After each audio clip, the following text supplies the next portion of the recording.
आप सभी को गुड मॉर्निंग।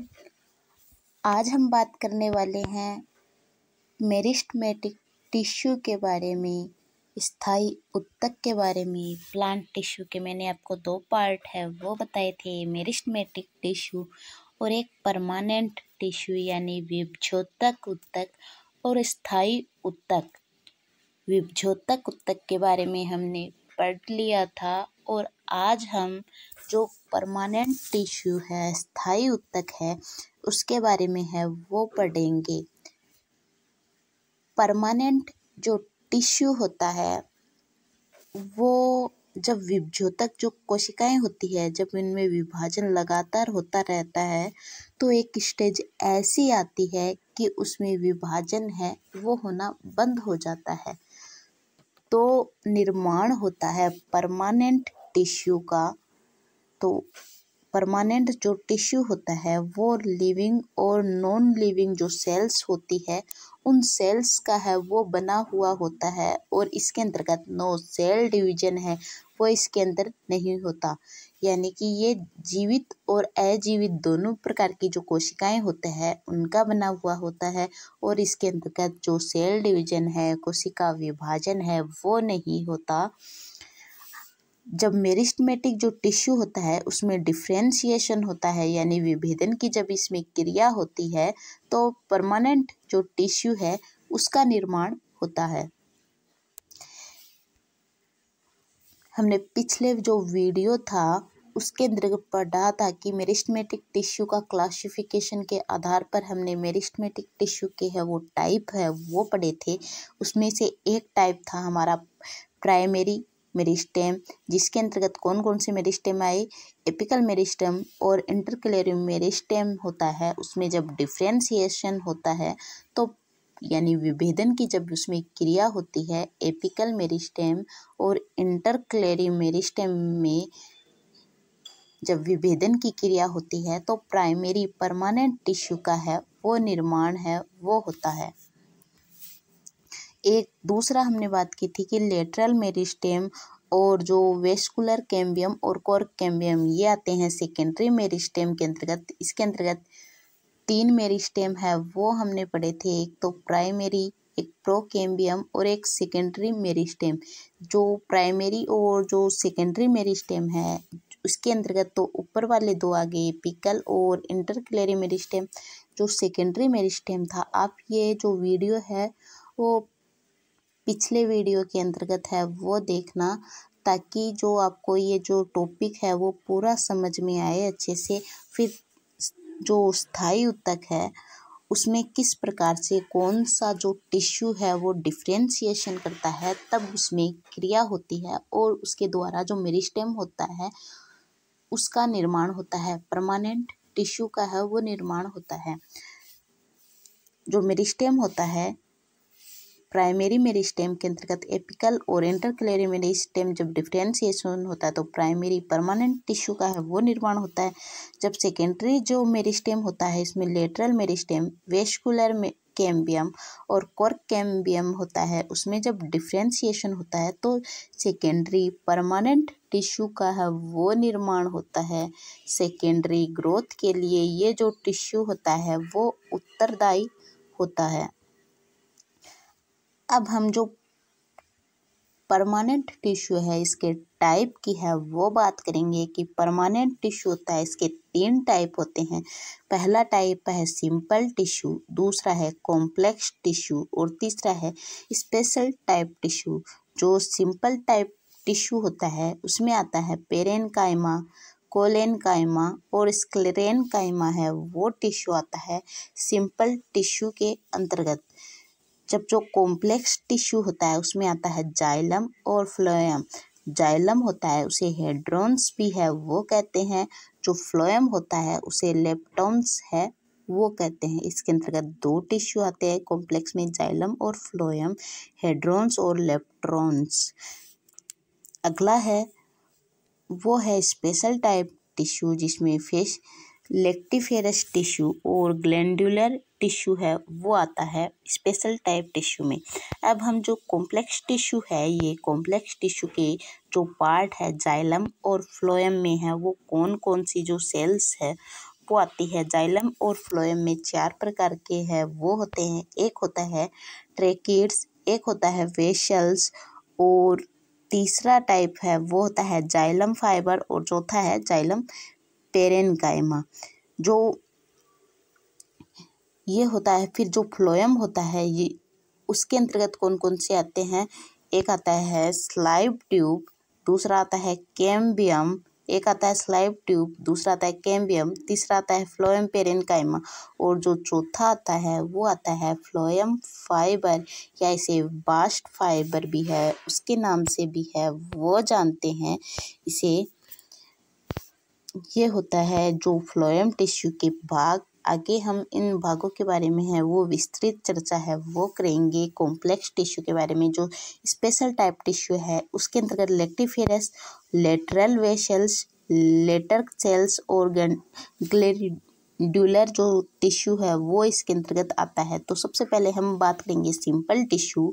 सिंपल टिश्यू में कौन कौन से जो टिश्यू है, कोशिकाएं हैं वो आई। एक आया पेरेन्काइमा, दूसरा आया कोलेन्काइमा और तीसरा आया स्क्लेरेन्काइमा। जो पेरेन्काइमा कोलेन्काइमा होते हैं वो तो होते हैं जीवित यानी लिविंग पार्ट होते हैं, और जो स्क्लेरेन्काइमा है वो डेड पार्ट होता है। ये मैंने शुरू में परमानेंट टिश्यू के अंतर्गत बताया कि जो परमानेंट जो टिश्यू होता है वो लिविंग और नॉन लिविंग दोनों पार्ट का है वो मिलकर बना हुआ होता है। तो सबसे पहले हम बात करेंगे अब सिंपल टिश्यू के बारे में कि सिंपल टिश्यू एक ही समान प्रकार की जब कोशिकाएं हैं, एक ही समान प्रकार की तथा समान कार्य करने वाली जो कोशिकाओं का जो समूह होता है उसे कहते हैं सिंपल टिश्यू। ये 3 प्रकार का होता है, पेरेन्काइमा, कोलेन्काइमा और स्क्लेरेन्काइमा।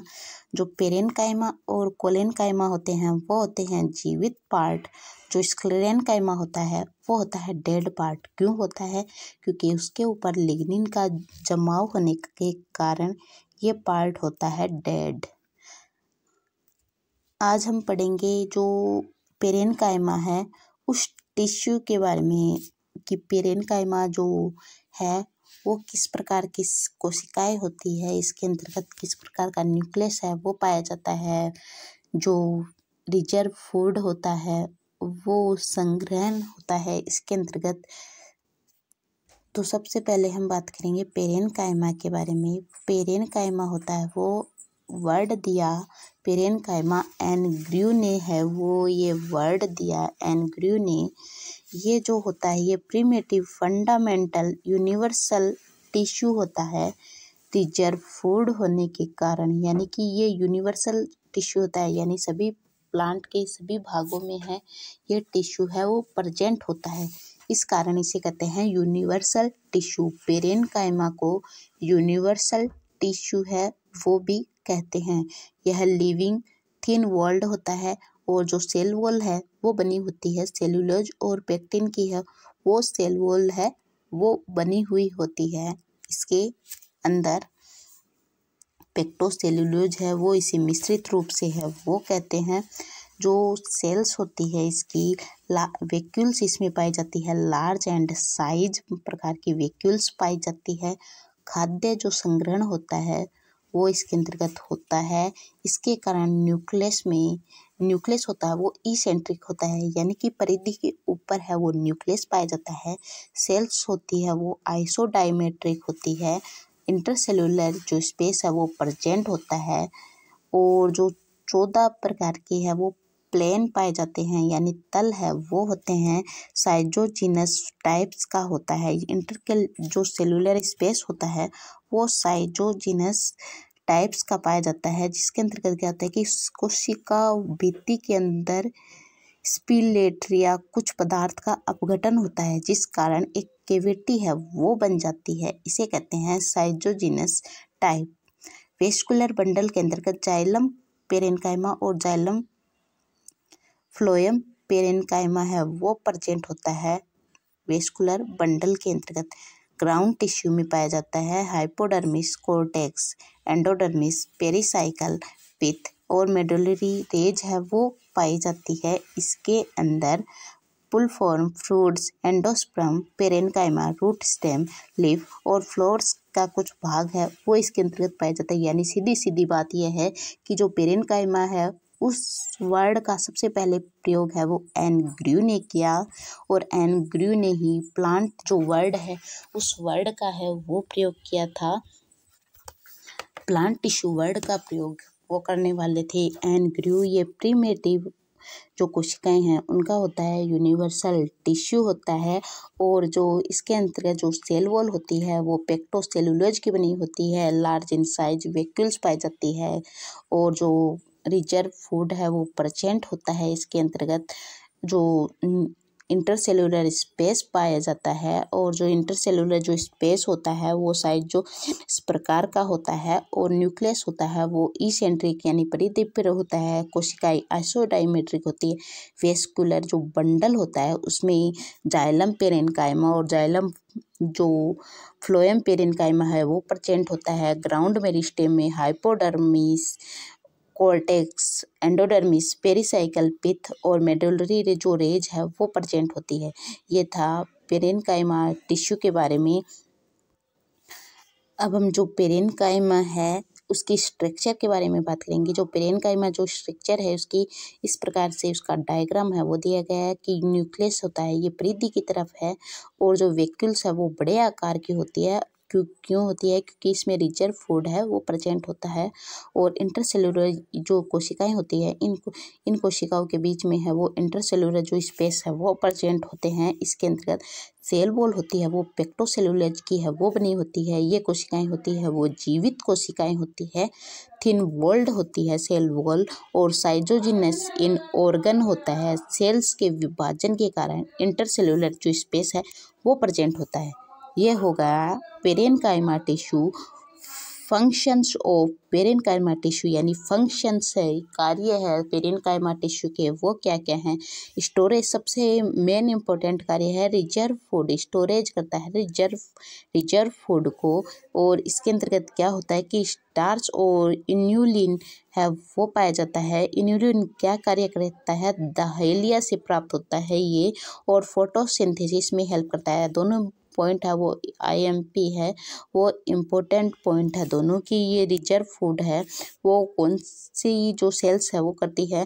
पेरेनकाइमा जो टिश्यू होता है वो करता है रिजर्व फूड का स्टोरेज। दूसरा है मेरिस्टेमेटिक टिश्यू के अंतर्गत ये क्या करता है कि घावों को भरता है और क्लम बांधने का है वो कार्य करता है। द्वितीयक विभजोतक का निर्माण करता है और कोर कैम्बियम का निर्माण है वो पेरेनकाइमा टिश्यू है वो करता है। लेटरल जो रूट पाई जाती है वो पेरिसाइकल से निकलती है। यानी सीधा सा क्वेश्चन आएगा कि लेटरल रूट है वो उसका निर्माण है वो कहाँ से होता है, तो हम सीधा सा जवाब देंगे कि पेरिसाइकल से है वो इसका निर्माण होता है। अगला है कि सेकेंडरी ग्रोथ के समय पेरेनकाइमा कोशिकाएं मेरिस्टेमेटिक हो जाती है और जो सेकेंडरी ग्रोथ होती है तब पेरेनकाइमा जो कोशिकाएं होती है वो मेरिस्टेमेटिक हो जाती है और अपशिष्ट पदार्थों का वो संग्रहण है वो करने का कार्य कौन करता है? पेरेनकाइमा टिश्यू करता है। जलीय पौधों में जल के तैरने में सहायता करता है और मरुद्भिद पौधों में जल संग्रहण का कार्य करता है।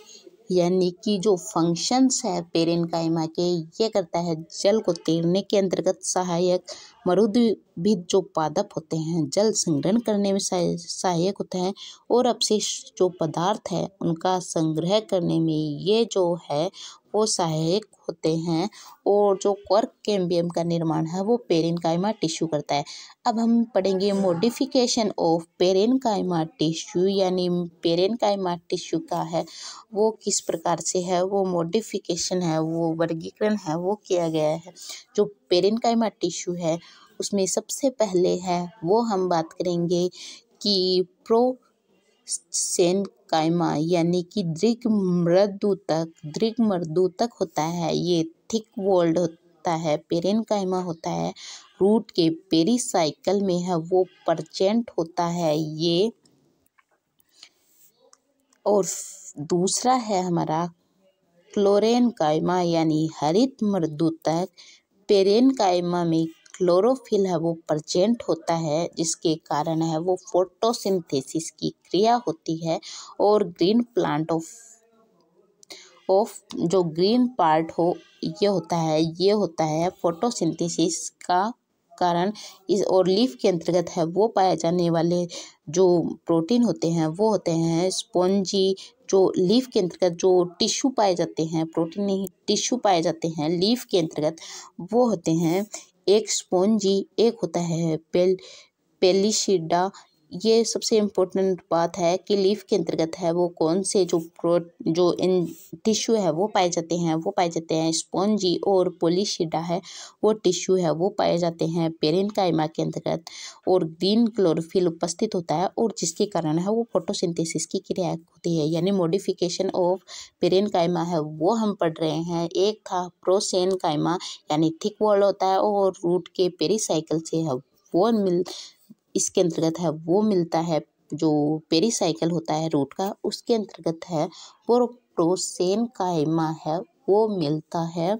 दूसरा था क्लोरेनकाइमा होता है वो इसके अंतर्गत क्लोरोफिल है वो प्रेजेंट होता है और फोटोसिंथेसिस की क्रिया होती है। लीफ है लीफ के अंतर्गत दो प्रकार के पाए जाते हैं, एक होता है स्पॉन्जी, एक होता है पेलिशिडा। ये था। अगला है हमारा कि एरेनकाइमा है वो जलीय पौधों की पत्तियों में है वो अटेंड होता है। इंटरसेल्यूलर जो स्पेस है वो एयर स्पेस में है वो परिवर्तित हो जाते हैं, यानी कि ये वायु तक होता है। और जो जलीय जो पौधे होते हैं उनकी पत्तियों में प्रेजेंट होता है। जलीय पौधे की पत्तियों में प्रेजेंट होने के कारण ये पेरेनकाइमा है वो जल की जो सतह होती है उसके कारण है वो जो पौधे होते हैं वो तैरते रहते हैं। इसी के कारण हाइड्रोफाइट्स प्लांट में इंटरसेल्यूलर जो स्पेस है वो प्रेजेंट होता है, जिसके कारण है वो प्लांट है वो तैरते रहते हैं। क्यों तैरते हैं? क्योंकि उनके अंतर्गत जो वायु है वो भर जाती है, इस कारण है वो ये तैरते हैं। तो सीधी सी बात, एरेनकाइमा जो टिश्यू है वो प्लांट और जो प्लांट की पत्तियां और तने में प्रेजेंट होता है। इंटरसेल्यूलर जो स्पेस है वो प्रेजेंट होते हैं। हाइड्रोफाइट्स जो प्लांट होते हैं इंटरसेल्यूलर जो स्पेस है वो प्रेजेंट होने के कारण इसमें वायु है वो भरी रहती है, जिसके कारण ये जल की सतह होती है उस पर तैरते हैं। अगला है हमारा स्टेलेट पेरेनकाइमा यानी तारककाय पेरेनकाइमा। जब पेरेनकाइमा की आकृति है वो तारे के साइज की हो जाती है, जिसके कारण है वो मैकेनिकल सपोर्ट है वो प्रदान होता है, यानी कि तारककाय जो पेरेनकाइमा होता है वो मैकेनिकल जो सपोर्ट प्रदान करने का कार्य करता है। तारककाय पेरेनकाइमा जैसे कि केले की पेटियोल में है ये प्रेजेंट होता है और यांत्रिक सहारा देता है। अगला है इडियोब्लास्ट है ये पेरेनकाइमा कोशिकाएं अपशिष्ट पदार्थों जैसे कि टेनिन, रेजिन, गोंद, रेफाइंडम, कैल्शियम ऑक्जेलेट क्रिस्टल का संचय करती है और इस कारण इसे इडियोब्लास्ट कहते हैं। यानी विचित्र पेरेनकाइमा इडियोब्लास्ट, यानी कि इसमें जो कोशिकाएं होती हैं अपशिष्ट पदार्थ रेजिन, गोंद, टेनिन, रेफाइंडम, कैल्शियम ऑक्जेलेट क्रिस्टल का संचय करती है और इन्हें इडियोब्लास्ट है वो कहते हैं। अगला है म्यूसिलेज पेरेनकाइमा। ये जो म्यूसिलेज पेरेनकाइमा है ये लार्ज साइज की वैक्यूल्स में है वो प्रेजेंट होता है। श्लेष्मा है वो प्रेजेंट होती है इसके ऊपर। और ये जो पेरेनकाइमा होता है जीरोफाइट्स जो प्लांट्स होते हैं उनके अंतर्गत है ये पाया जाता है, जैसे कि एलोवेरा है, जो ओपिनिया है यानी नागफनी है, कोक्टस है, यूबेरिया है, इसके अंतर्गत जो ये म्यूसिलेज पेरेनकाइमा है वो प्रेजेंट होता है। जैसे कि स्कूलेट्स जीरोफाइट्स में है वो एलोवेरा, नागफनी, ओपनटिया और जो कोक्टस और यूबेरिया में है ये प्रेजेंट होता है, यानी मॉडिफिकेशन और पेरेन्काइमा के हमने 6 से 7 जो पार्ट है वो पढ़े। प्रोसेनकाइमा यानी थिक सेल वॉल होती है इसके अंतर्गत, और रूट की जो पेरिसाइकिल पार्ट है उसमें पाया जाता है। क्लोरेनकाइमा है वो क्लोरोफिल इसके अंतर्गत प्रेजेंट होता है। लीफ में 2 प्रकार के टिश्यू पाए जाते हैं, एक पेलिशिडा और एक स्पॉन्जी टिश्यू है वो पाया जाता है। एक एरेनकाइमा है वो जो जलीय पौधे की जड़ और जो पत्तियां और तने में प्रेजेंट होता है, और इंटरसेल्युलर स्पेस है वो प्रेजेंट होता है। और इनके अंतर्गत जो वायु भरी रहने के कारण ये जल की सतह पर है वो तैरते हैं। और एक था तारककाय पेरेन्काइमा है यानी स्टिलेट पेरेन्काइमा।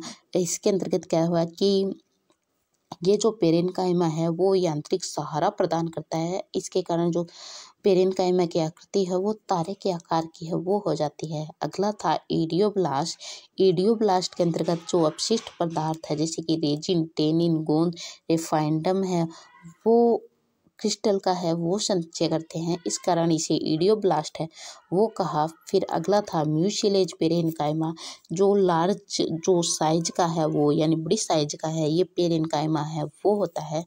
और ये एलोवेरा, ओपनिया, कोकस और यूबेरिया के अंतर्गत है वो पाया जाता है।